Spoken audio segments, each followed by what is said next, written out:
Hello, everyone. Welcome to Lyfe Boost here. My name is Ryan, and I would like to thank you guys all for taking the time to listen to my podcasting channel. I'm available to listen to on over 35 different podcasting channels and 10 social media platforms. Today, I am speaking with Amie Dean. Amie Dean is a certified clinical trauma counselor in California and an ascension coach. She is also a licensed marriage and family therapist, psychotherapist, healer, and writer. She helps driven women struggling with self-criticism and self-worth heal their inner child wounds so they can live an authentic, spiritually awakened life true to their soul's mission. Through her Awakened Living coaching program, she helps women struggling with perfectionism, self-criticism, and heal their inner child wounds so they can step into their life purpose and live a spiritually awakened life. I'm really excited to have Amie Dean here on my podcast. How are you doing today? Oh, I'm doing great. Thank you so much for having me, and such a great introduction as well. So thank you.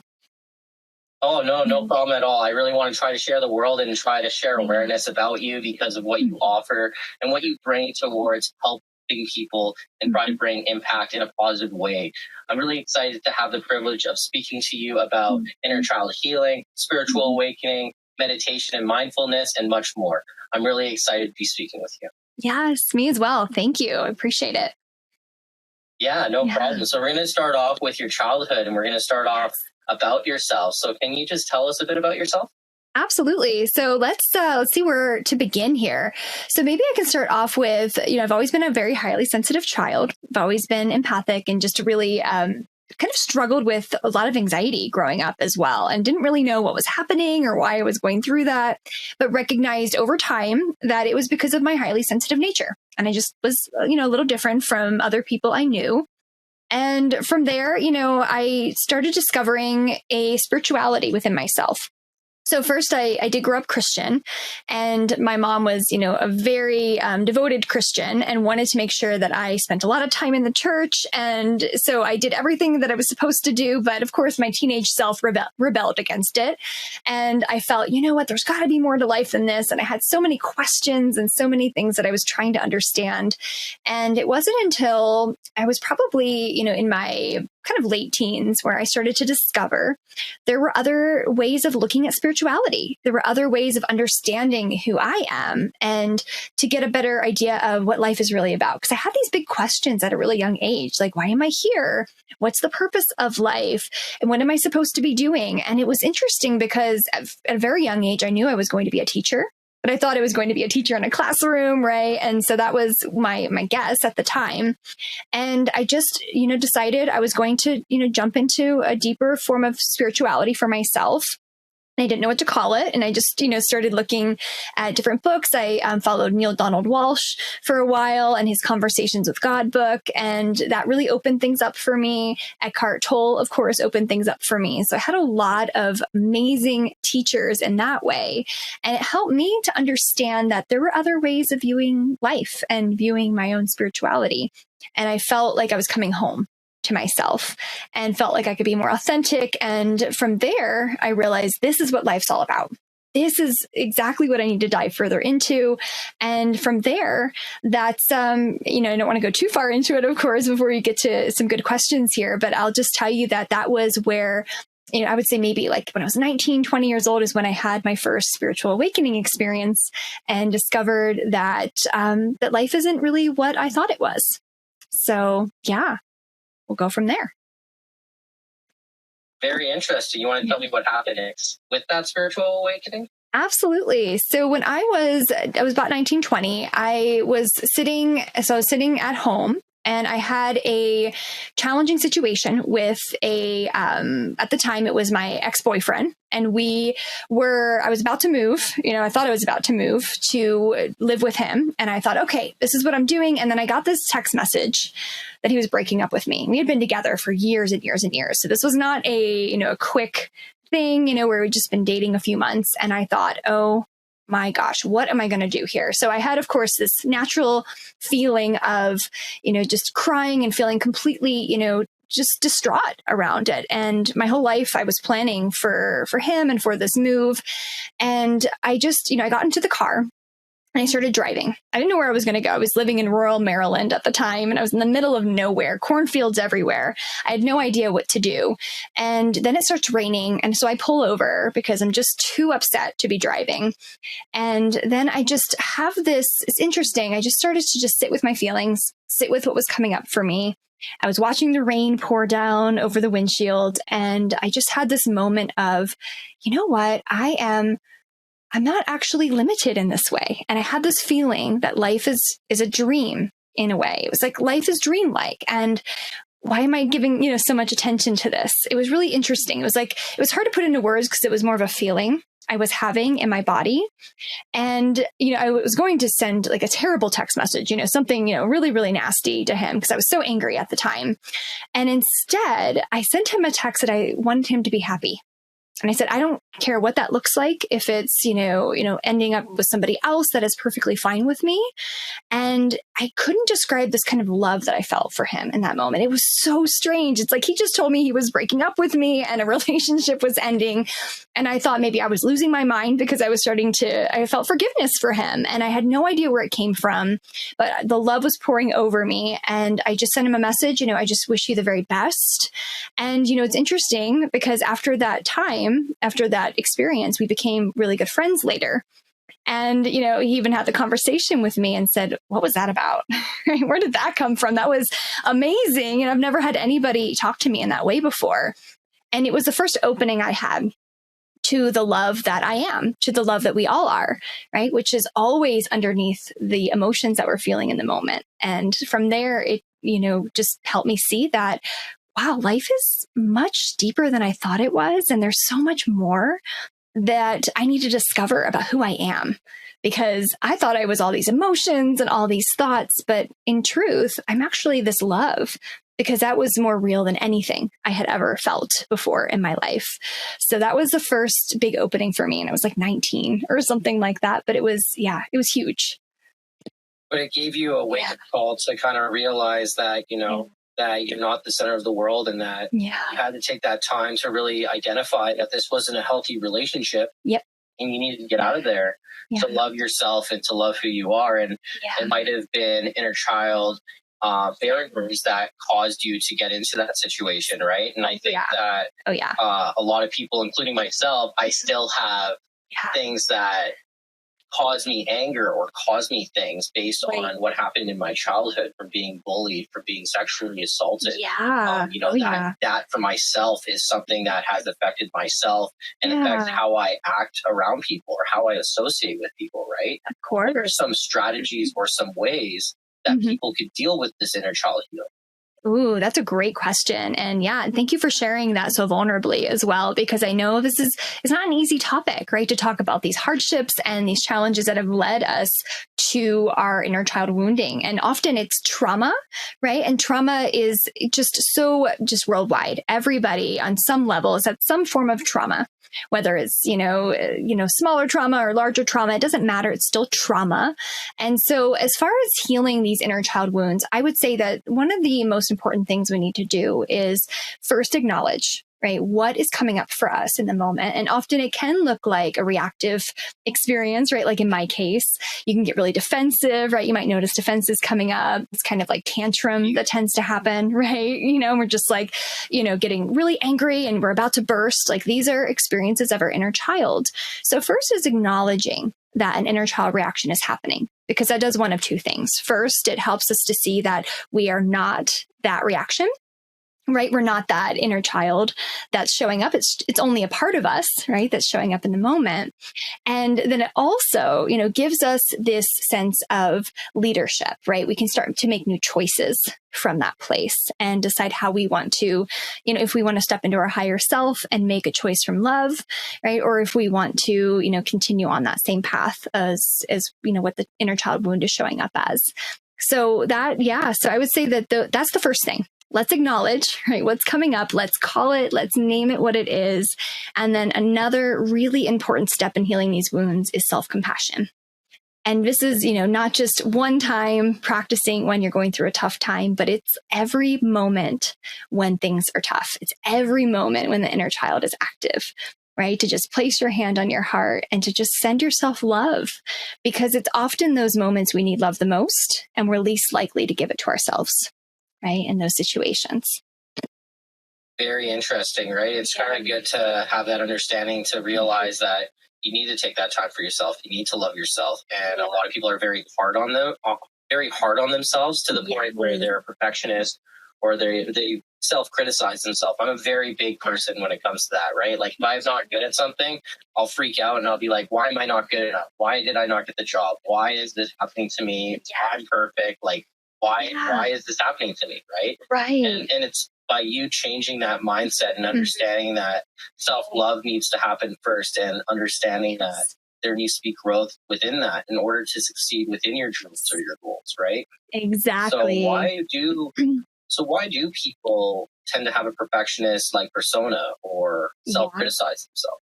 Ooh, that's a great question. Yes. So if we look at it for a moment, and maybe we'll start from the beginning around, how this wounding develops, and then we can talk about how these different, I call these subpersonalities, by the way, the perfectionist or the inner critic.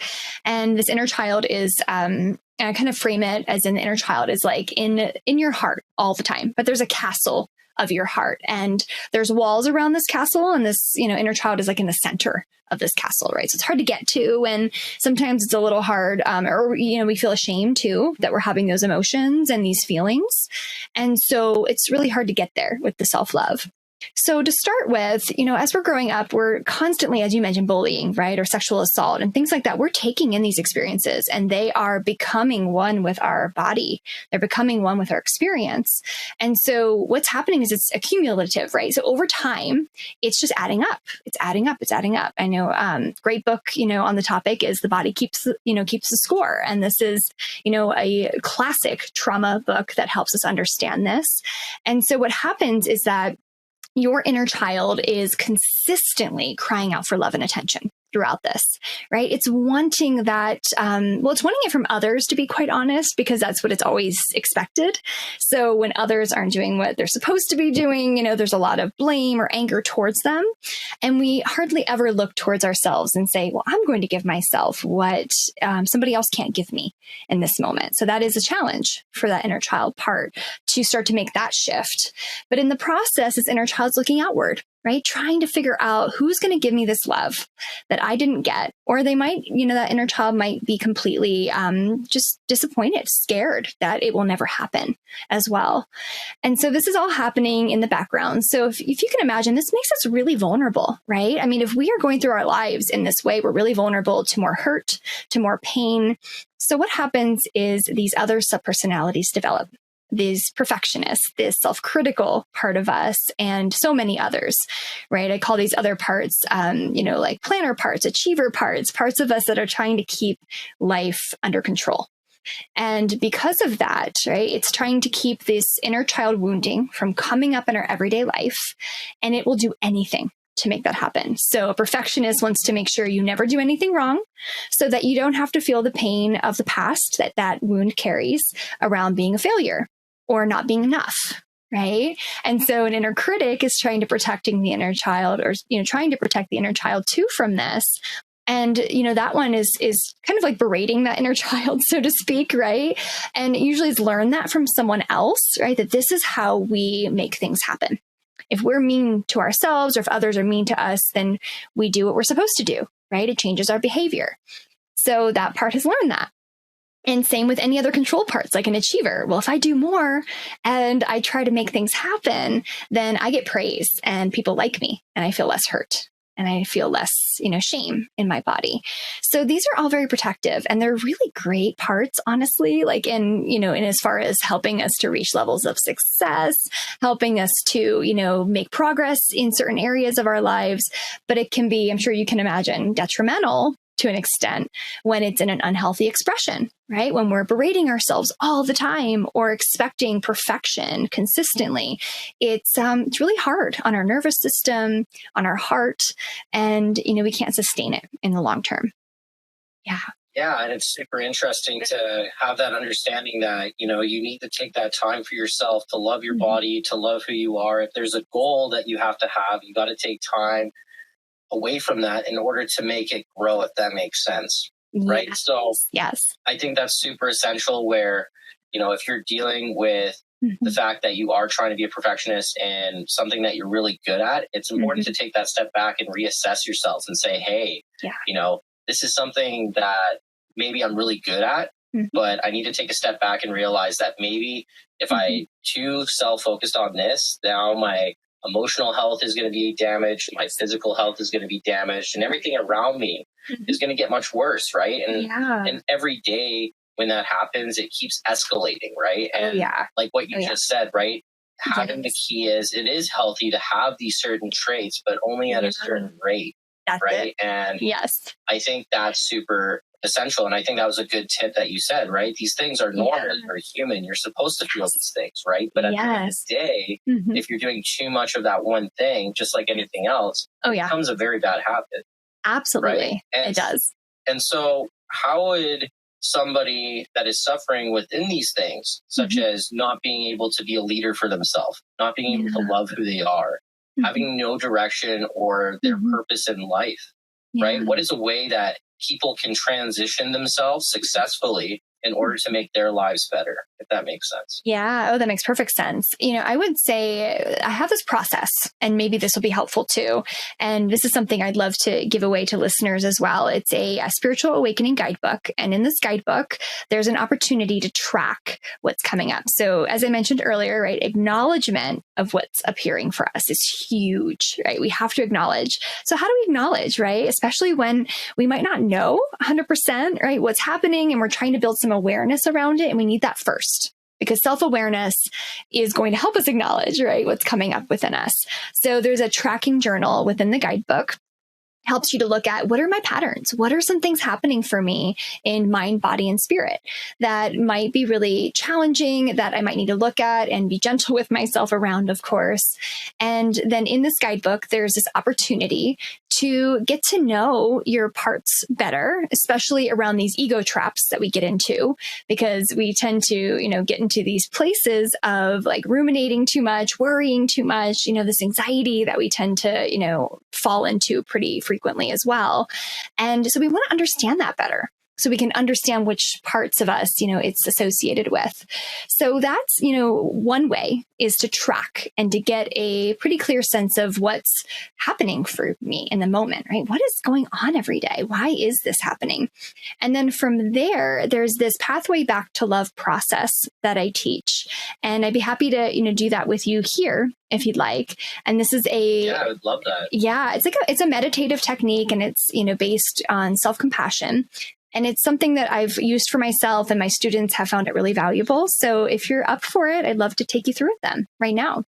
Oh, yeah, that would be a pleasure. That would be awesome. Okay, perfect. Well, this is how it works. It's very simple. It's only a few step process. So you just place your hand on your heart and close your eyes, if of course you're in a safe place to do so. And then as you close your eyes and just feeling your hand, maybe it's warm or cool over your heart, just coming back to being present in the moment. And the true first step of this is to invite beautiful white light into your body. So you just imagine breathing in beautiful, vibrant light and just letting it warm you and helping you to feel more relaxed in your body. Good. And as you're breathing in that beautiful white light, you're breathing out any stress or tension or anything that might be keeping you from feeling grounded in the moment. And that would be step one. And then step two is simply to notice the emotions arising, really being with those emotions and just feeling them. Just maybe even labeling them, if that makes sense. And then as you're labeling them, you might just come to this mantra or affirmation around something like, this is only a wave in the ocean of who I am. And again, that's just repeating to yourself, this is only a wave in the ocean of who I am. And that would be step 2. And then we move on to step 3. And this is where we're just adding some extra kindness for ourselves. And just with your hand on your heart, if it feels safe to do so, just rubbing your hand over your chest because it's very nurturing for your nervous system. And just saying to yourself, I choose to be kind to myself. Or I choose to love myself through this, whatever feels better for you. And then you just notice how you feel. And this could be used in any situation when you're in the midst of an inner child trigger, when there's a challenging situation happening in your life, or whenever you just need to feel more centered and connected to your higher self. Yeah. Wow, it's super cool. Yeah. Interesting, right? Yeah. Like you actually take that time to relax for yourself and just breathe, right? That box breathing method, but also just inhaling and exhaling out.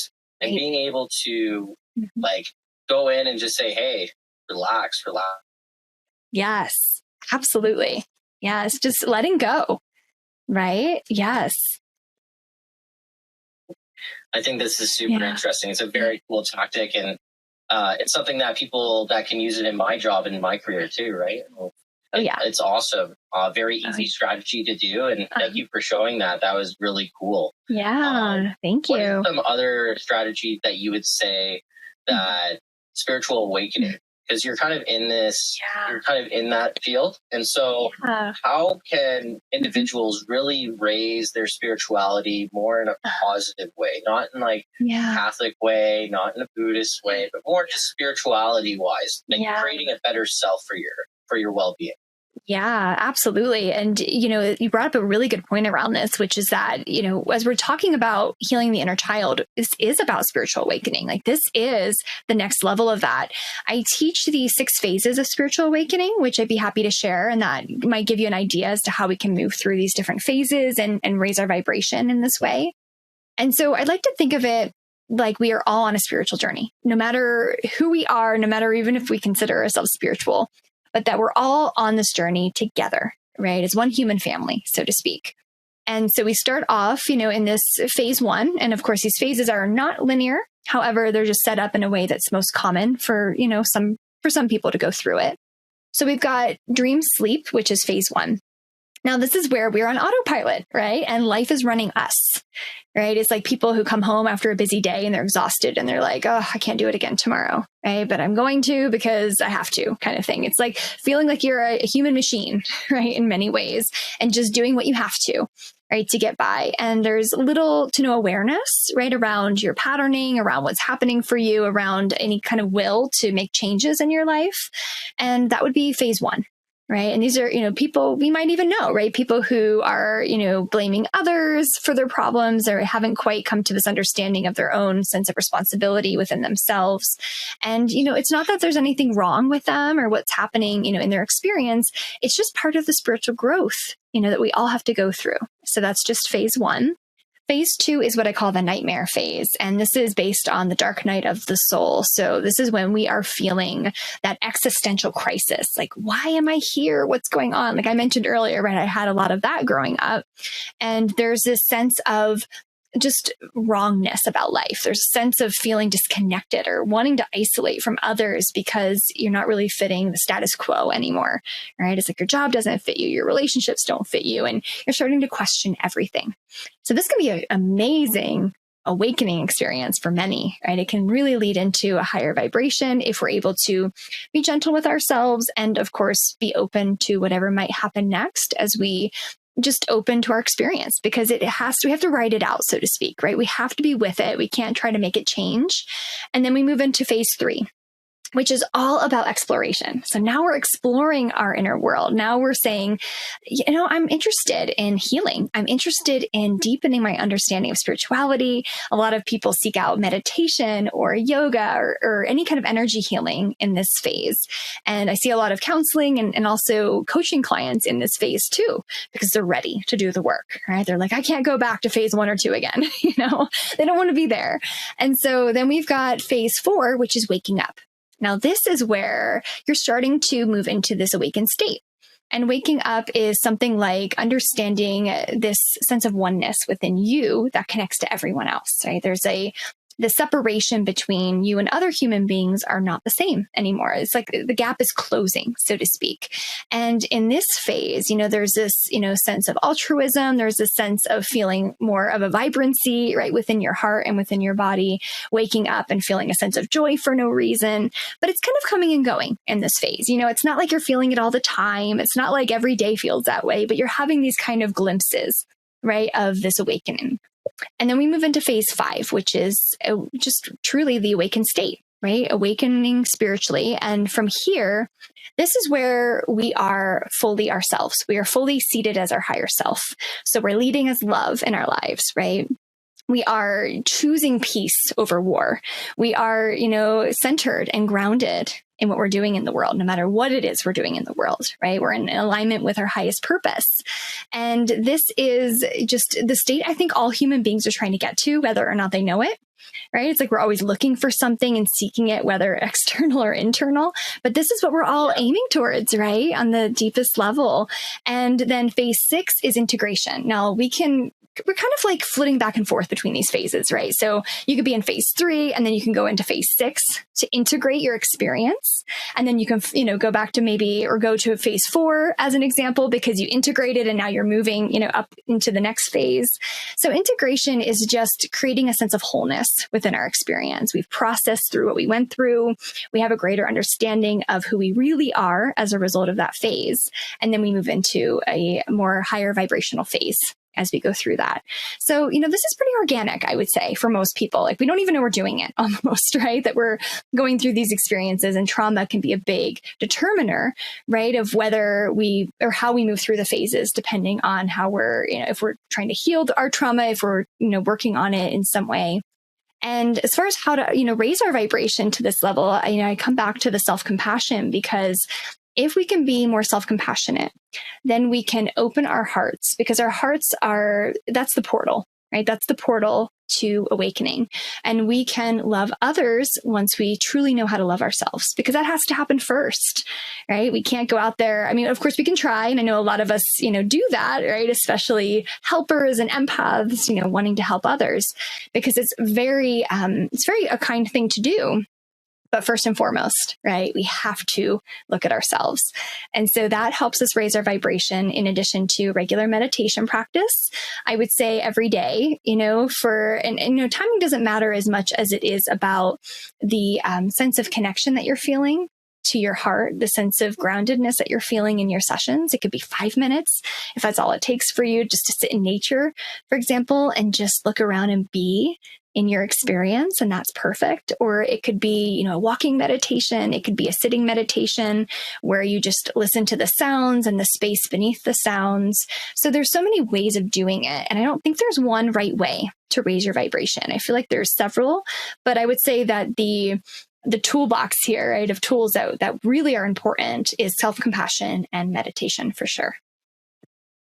Very interesting advice. Yeah. Throughout this podcast, we've really learned a lot of different strategies and ways on how to be successful within your spiritual health, but also within your mental health, right? And it's really amazing to see the growth of how these strategies can really make people successful. Yeah. Have you used these strategies for yourself in your lifestyle? And can you talk a little bit about your lifestyle on how you make yourself happier and more free? Yeah. Oh, I love that. So I do. I am a huge believer that I, kind of have to walk the talk, so to speak. And so my work is every morning before I do anything, I get up and I meditate, because I know what's going to happen if I don't. I know the rest of the day is going to float on, and I'm going to, at some point make an excuse, right? Or hear that excuse part of me show up and say, no, we don't have time for that. So I will always make that first and foremost. So that's, number one, that's how I lead my inner world, right? Is by starting with that every day. And I also travel, quite frequently. So I'm on the road a lot with my husband and our 3 fur babies. And we are all over the US and planning to go into Canada and Alaska this upcoming year. So that's what brings me joy. Interesting.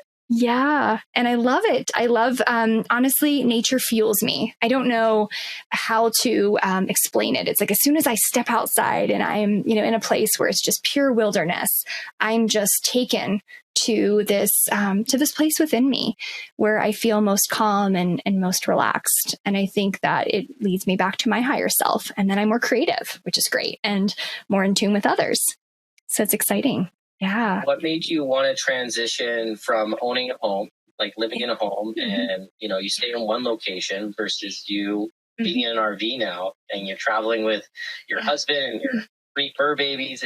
How is the life? How is it? It's a very interesting lifestyle. It is, absolutely. And, I think it was something that I dreamt about for a long time. And it's interesting because way back when I was doing RV sales and customer service and had no idea that this was kind of like, it's almost like it was like a reminder or letting me know that this was going to happen in the future, right? This is going to happen sometime in the future. But I had no idea at the time. I really connected to travel. I always did. I always connected to the sense of freedom of being out in open spaces and really enjoying that.